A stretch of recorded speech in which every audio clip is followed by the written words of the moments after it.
YouTube के तमाम दोस्तों को मेरी तरफ से अस्सलाम वालेकुम। प्यारे दोस्तों, हाज़िर हैं नए प्रोग्राम के साथ। और आज का जो हमारा टॉपिक है वो है शहबाज शरीफ साहब का हाथ। यूँ तो ज़िंदगी में बेशुमार हाथ देखे, मियाँ नवाज़ शरीफ साहब का हाथ देखा, मोहतरमा बेनज़ीर भुट्टो का हाथ देखा, इस तरह के जिन कई लोगों के हाथ देखे, लेकिन आज हम शहबाज शरीफ के हाथ के ऊपर बात करेंगे कि शहबाज शरीफ साहब का हाथ जो ना वो क्या कहता है। सबसे पहली बात शहबाज शरीफ साहब के हाथ में ये है कि इनके दिमाग की और ज़िंदगी की जो लकीरें हैं, दिमाग, ज़िंदगी और दिल की लकीरें तीनों एक जगह से शुरू हो रही हैं, एक हाथ में। दूसरे हाथ में थोड़ी अलग है, मैं आपको बनाकर भी बताता हूँ साथ साथ, आप देखिएगा। सबसे पहले ये है इनकी लाइफ लाइन, ठीक है, ये इनकी ज़िंदगी की लकीर। उसके साथ ये है, ये समझें, दिमाग की लकीर। उसके बाद ये है दिल की लकीर। यानी एक हाथ में कुछ लकीरें इस तरह से आगाज़ करती हैं। ये लकीरें जो है ना, नागानी आफत का पता देती हैं कि किसी भी नागानी मुसीबत या किसी नागानी परेशानी में ये आ सकते हैं। तो इसके लिए हस्ब तौफीक सदका देते रहें तो अल्लाह के फ़ज़ल से अल्लाह इन्हें हर मुसीबत और परेशानी से निकालेगा।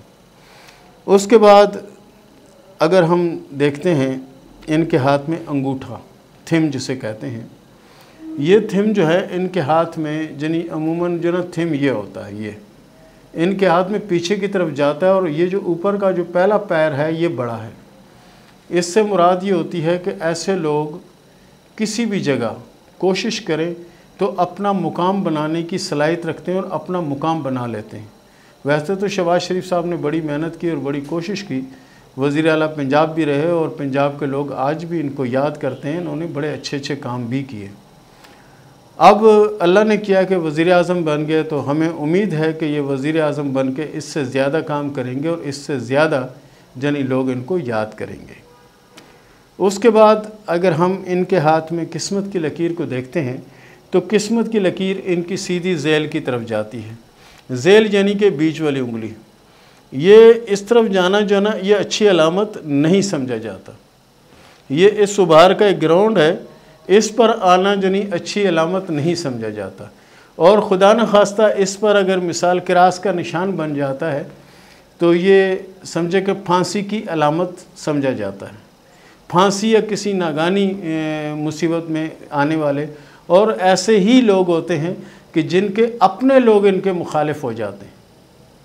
जो अपने लोग होते हैं, मिसाल के तौर पर ऐसा बंदा अगर पीर होगा तो उसके मुरीदी उसके ख़िलाफ़ हो जाएंगे, अगर लीडर होगा तो उसके चाहने वाले ही एक वक्त आएगा उसके ख़िलाफ़ हो जाएंगे, ये अलामत। लेकिन इनकी ये लकीर यहाँ तक आती है, ये उभार से आगे खाली है, यानी इनके साथ ये मामला नहीं है। बहरहाल ये है कि आने वाले वक्त में लकीर अगर यहाँ पहुँच जाती है तो फिर ये परेशानी की अलामत समझी जाएगी। उसके बाद अगर हम इनके हाथ में उभार ज़ोहरा को देखते हैं तो ये काफ़ी उभरा हुआ उभार है। ये उभार वो उभार है कि अगर किसी खातून के हाथ में हो तो उसको मर्दाना वजात जो है ना मुतासर करती है, और ये उभार किसी मर्द के हाथ में हो तो उसको ख़वातीन की वजात मुतासर करती है। यानी इसको हम दूसरे लफ्ज़ों में जिस्माना गर्मी का उभार भी कह सकते हैं, जिस्माना गर्मी का उभार भी कह सकते हैं। इसके बाद शहबाज शरीफ साहब के हाथ में जो लाइफ लाइन है, ज़िंदगी की लकीर है, उस पर सपोर्टिंग लाइन भी मौजूद है। सपोर्टिंग लाइन ये है कि इनकी बैग पर जनी दुआ जो बड़ी मजबूत और बड़ी पुख्ता दुआ है, और उसमें तासुराती लकीरें ऊपर से जनी परेशानी की बेशुमार लकीरें आ रही हैं, लेकिन दुआ की लकीर से नीचे नहीं पहुंच पा रही। रास्ते में उनको दुआ की लकीर जो है ना, उन परेशानियों को, उन मामलात को काट देती है और ख़त्म कर देती है। उसके बाद अगर हम इस उभार को ही लेकर चलते हैं तो ऐसे लोग बहुत ज़्यादा जज्बाती होते हैं, बहुत ज़्यादा गुस्से वाले होते हैं, लेकिन होते ही हसास दिल हैं। यानी ज़रा सी बात, ज़रा सी चीज़ को बहुत बड़ा समझ लेते हैं। गुस्सा इनका जो होता है वक्ती होता है। जैसे समुंदर की लहर, अगर आप समंदर में जाएं तो आपको लगेगा समुंदर की लहर जिस रफ्तार से आती है तो आप ये सोचते हैं कि ये लहर जो ना किनारा क्रॉस कर जाएगी, लेकिन वो किनारे के पास पहुंचने से पहले ठंडी हो जाती है, उसके बाद वहीं से वापस चली जाती है।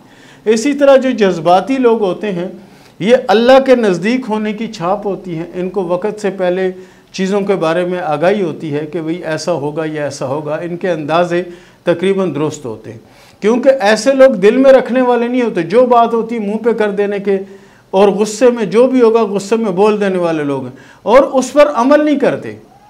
एक होता है ना कि किसी से लड़ाई हो गई है, झगड़ा हो गया, फसाद हो गया, तो दिल में रख लिया कि चलो जब मौका मिलेगा तो इससे मिल लेंगे। लेकिन ऐसे लोग वो नहीं होते, कहते हैं कि जो अभी जो हुआ सो हुआ, बस जाओ ख़त्म। यही वजह है कि अल्लाह ताला ने इनको इतना बड़ा जनी ये ओहदा इतना बड़ा वो दे दिया। वैसे तो इनका ख़ानदानी काम है सियासत, लेकिन इनको जिस मौके पर और जैसे मिला है ये अल्लाह की बहुत बड़ी रहमत है और बहुत बड़ी रहमत है। उसके बाद अगर हम चले जाते हैं इनके हाथ में ज़िंदगी की लकीर को अगर हम देखते हैं तो उसमें ये जेल जाने की अलामत जो है ना, ये जेल जाने की अलामत या फिर मुल्क से किसी दूसरे मुल्क जाने की अलामत मौजूद है। ये दो अलामतें ऐसी मौजूद हैं इनके हाथ में, और इसमें यह होता है कि एक ऑप्शन या तो जेल जाना, ठीक है, या फिर मुल्क से किसी दूसरे मुल्क जाना जहाँ अपनों से कोई ताल्लुक़ ना रहे, जहाँ अपनों से कोई ताल्लुक़ ना रहे, ये वो पोजीशन होती है। उसके बाद इनके हाथ में अगर हम देखते हैं जज्बाती रूह जो देखते हैं तो वो क्या है कि इनके हाथ में जो दिल की लकीर है ना, वो कमज़ोर सी लकीर है। ये कमज़ोर लकीर है। कमज़ोर लकीर वाले जो लोग होते हैं ना, हद से ज़्यादा हसास मिजाज होते हैं। इनका जो गुस्सा होगा, जो कुछ होगा, लेकिन क्या है कि ये इंतकाम जिसे कहते हैं ना, इंतकाम लेना या ये करना, ये उसमें से नहीं होते।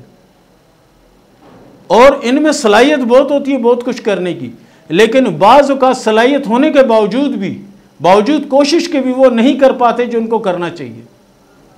तो प्यारे दोस्तों, शहबाज शरीफ के हाथ की 4 से 5 लकीरें जो हमें मिली थी उस पर हमने बात की, और आगे हम कोशिश कर रहे हैं कि शहबाज शरीफ साहब के हाथ की मुकम्मल लकीरें हम मिले जाएँ, तो उस पर भी इंशाअल्लाह अज़ीज़ हम ज़रूर एक वीडियो करेंगे और मुकम्मल तौर पर इनके बारे में हम आपको बताएंगे।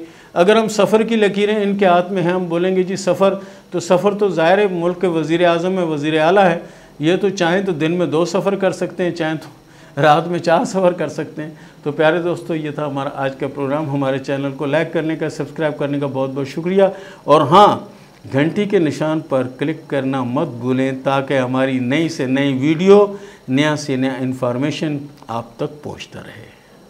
इसके साथ ही शुरू करते हैं सवाल और जवाब का सिलसिला।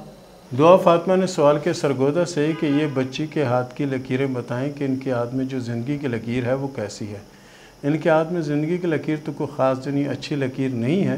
बहरहाल ये है कि इसके साथ साथ कोशिश करें कि सूरह फातिहा जो है उसका पानी दम करके अपने घर में रख लें, वो पानी इनको पिलाती रहा करें तो इनके लिए बेहतर होगा, क्योंकि इनके दिमाग और ज़िंदगी की लकीर के दरमियान भी जजीरा, और जजीरा जिस पीरियड में आता है ना उस पीरियड को रोक देता है, यानी कि मुश्किलों को जन्म देता है।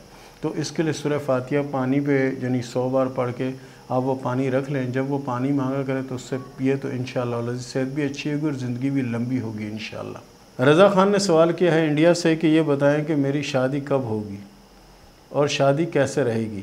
हाथ की लकीरों के हिसाब से आपकी शादी तो इस 2022 में होनी है, और उसके बाद अगला पीरियड जो है 2023 का है। इसके दरमियान अगर शादी हुई तो हुई, नहीं तो फिर 2 साल के ब्रेक के बाद अगले पीरियड में शादी होने के चांस हैं। हलीमा ने सवाल किया सरसी से कि मेरी एक बच्ची है और शौहर से मुझे तलाक हो गई थी। उसकी वजह ये थी कि मेरा शौहर जो है ना वो नामर्द हो चुका था, जिसकी वजह से ये प्रॉब्लम आई, लेकिन अब मैं अपनी बच्ची की वजह से यानी उससे दोबारा शादी करना चाहती हूँ, तो क्या मेरे लिए ये ठीक रहेगा या नहीं।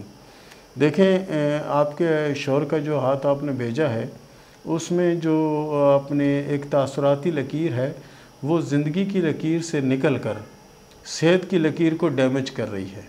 सेहत की लकीर को डैमेज कर रही है, इसका मतलब ये होता है कि ये जब आपके यहाँ बच्ची पैदा हुई उसके बाद से इनको ये शिकायत हुई, उससे पहले ऐसा कोई मसला नहीं था। लेकिन आप अपनी बच्ची के लिए उनसे दोबारा शादी करना चाहते हैं तो आप कर लें। इसमें किसी और जगह जाके शादी करने से, किसी मुश्किल में फंसने से बेहतर है कि आप उसी से शादी कर लें, यही आपके हक़ में बेहतर है, और इसी में आपकी बच्ची का मुस्तकबिल पोशीदा है। उमैरा ने सवाल किया सहीवाल से कि ये बताएं कि मेरे नसीब में औलाद है या नहीं। बिल्कुल आपके हाथ में औलाद की लकीरें मौजूद हैं और अल्लाह आपको औलाद देगा। ये होता है कुछ लोगों के साथ ये मसला होता है कि उनकी शादी लेट होती है और कुछ लोगों के साथ मसला ये होता है कि उनकी औलाद लेट होती है। अब्दुल शकूर ने सवाल किया है रावलपिंडी से कि मैं 2016 में बहुत ज़्यादा बीमार हो गया था, जिसकी वजह से मैं वापस आ गया था। अब ये बताएं कि मैं दोबारा जाना चाहूँ तो मेरे लिए बेहतर है या नहीं। बिल्कुल आप कोशिश करें और आप चले जाएंगे और इंशाल्लाह वहाँ आपको कामयाबी भी नसीब होगी। सादिया सदीक ने सवाल किया है आज़ाद कश्मीर रावलाकोट से कि मेरी शौहर के साथ काफ़ी टाइम पहले अलहदगी हो गई थी। अब अगर हम मिलना चाहें तो क्या हमारे मामलात बेहतर हो सकते हैं या नहीं। देखें, आपके हाथ में जो शादी की लकीर है वो एक है और उसमें कोई टूट फूट भी नहीं है। अगर मिल जाएं तो यही आपके लिए बेहतर है और यही अच्छा भी रहेगा, क्योंकि आपके हाथ में ये नहीं है कि तलाक हो जाएगी या कुछ ऐसा हो जाएगा, ऐसी कोई अलामत मौजूद नहीं है। MD 101 ने सवाल किया पेशावर से कि सेहत कब अच्छी होगी, शादी कब होगी और दौलत कब आएगी। हाथ की लकीरों के हिसाब से आपके हाथ में किस्मत की लकीर जो है बहुत अच्छी है। आप थोड़ी सी कोशिश करें और इसके साथ साथ हो सके तो सूरह फातिहा जो ना उसकी तस्बीह पढ़ें। इंशाअल्लाह अज़ीज़ दौलत भी आएगी, सेहत भी अच्छी होगी और कामयाबी भी मिलेगी इंशाअल्लाह। इसके साथ ही इजाज़त दें, मिलते हैं अगले प्रोग्राम में, तब तक के लिए अल्लाह हाफ़िज़।